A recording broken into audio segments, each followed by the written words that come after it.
Have you ever noticed how one person can quietly take over your inner world? Not loudly, not dramatically, but subtly, persistently, almost invisibly. You wake up in the morning, before your body even fully arrives in the day, and their name crosses your mind, uninvited, unannounced.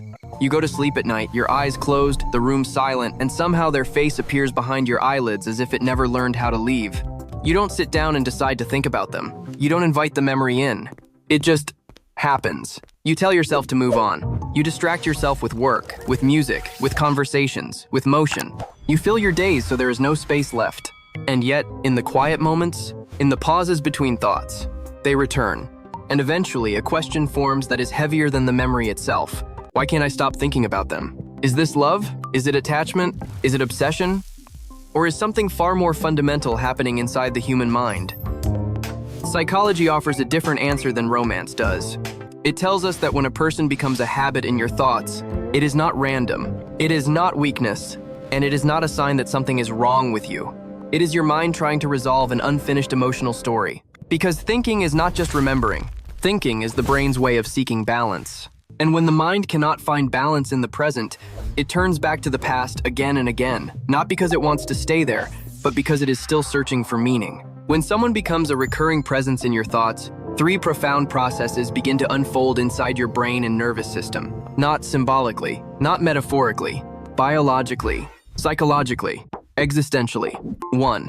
Your thoughts begin to reshape your perception of them. In neuroscience, there is a concept known as repetition priming. At its core, it is simple. Every time a thought is repeated, the neural pathway that carries that thought becomes stronger. Neurons that fire together, wire together. Imagine walking across a field of tall grass. The first time, the grass bends slightly. The second time, a faint path appears. The 100th time, a trail forms clear, automatic, undeniable. Your thoughts work the same way. Every time you think about the same person, your brain is not merely recalling them. It is reinforcing their position inside your mental landscape. They do not grow closer to you in reality. They grow larger in perception. Your brain marks them as emotionally relevant. This is why their name seems to appear everywhere. Their favorite song suddenly follows you. Faces that vaguely resemble theirs catch your attention. Random moments trigger an unexpected emotional reaction. It feels mystical. It feels like fate. It feels meaningful. But what is actually happening is far more precise. Your brain contains a filtering mechanism called the reticular activating system. Its job is to decide what deserves your attention and what does not. The world is overwhelming. Your brain cannot process everything. So it asks one simple question: what matters right now? When you emotionally bookmark someone, the reticular activating system adjusts your perception accordingly. It begins pulling everything connected to that person's sounds, visuals, memories, dreams into conscious awareness. Not because the universe is sending messages, but because your biology is trying to understand something unresolved. The brain hates open loops. It despises stories without endings. And until you emotionally understand what that connection meant, what role it played, what lesson it carried, your thoughts will continue returning to it, trying to rewrite a story that never fully concluded. So when you catch yourself lost in thought about someone, do not scold your mind. It is not failing you. It is working exactly as it was designed to. 2. Your emotions begin to mirror what your mind focuses on. The human brain contains specialized cells known as mirror neurons. These neurons activate not only when you perform an action, but when you observe someone else performing it. They are the foundation of empathy, the reason you can feel another person's joy, fear, or pain, as if it were your own. Here is where things become profound. When you think deeply about someone, your brain does not treat that memory as distant or symbolic. It replays the emotional experience associated with them. The same neural circuits activate. The same physiological responses occur. This is why your chest tightens when you remember a conflict. Your body relaxes when you recall a moment of safety. Warmth spreads through you when you remember being understood. Your body does not clearly distinguish between a thought and a lived moment. From a neurological perspective, emotional memory is not passive. It is experiential. Psychologists call this emotional mirroring, a process in which your current emotional state synchronizes with the emotional tone of a remembered interaction. If the connection once made you feel safe, thinking about them can still calm you. If it was filled with uncertainty, longing, or fear, those same emotions quietly return. This emotional echo does not stay confined to memory. It spills into behavior. You check your phone more often. You feel restless without knowing why. Your attention drifts. You daydream. Not because something external is pulling you, but because your brain is recreating an emotional environment that once felt familiar. Your emotions do not simply remember people. They remember patterns. They remember what it felt like to be seen, to be dismissed, to be chosen, to be ignored.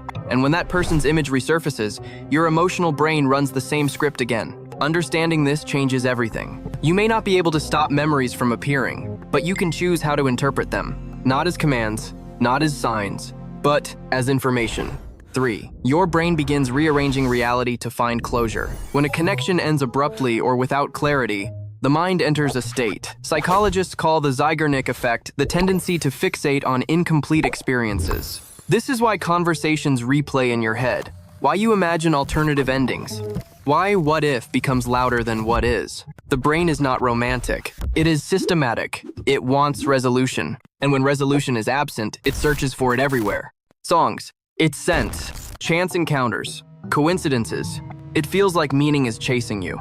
But what is really happening is cognitive resona, your brain aligning perception to reduce emotional dissonance. It is reorganizing memory fragments, trying to make sense of something that once felt senseless. This is why moving on feels so difficult.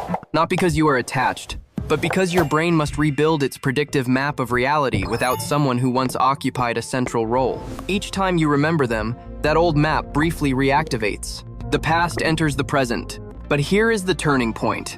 You can participate consciously in this process. Instead of chasing signs, recognize each memory as your mind saying, there is something here that needs integration.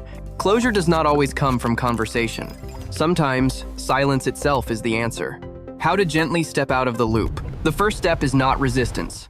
It is awareness. When the thought appears, pause, breathe, and say quietly, I'm thinking of them because a part of me still needs healing. This is not self-criticism. It is metacognition, the ability to observe your own thoughts. Research shows that this simple shift reduces emotional rumination. You stop being trapped inside the loop. You become the witness. Next, practice cognitive reframing. Instead of saying, I miss them, say, I miss the way I felt when I believed I was understood.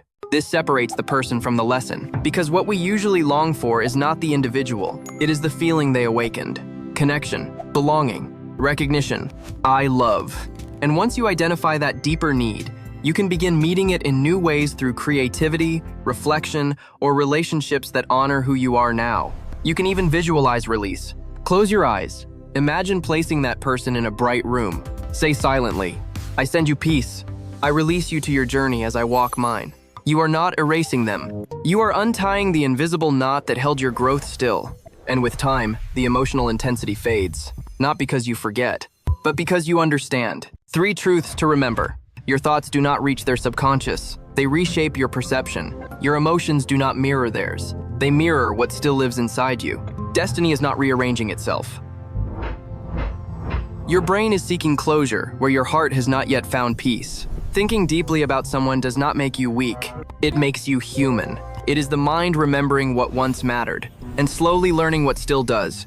So when their face appears again, smile gently, breathe, and let the thought pass, not as an obsession, but as evidence of how far you have come. Because in the end, the person you cannot stop thinking about is often the one who taught you how to feel, and eventually, how to let go.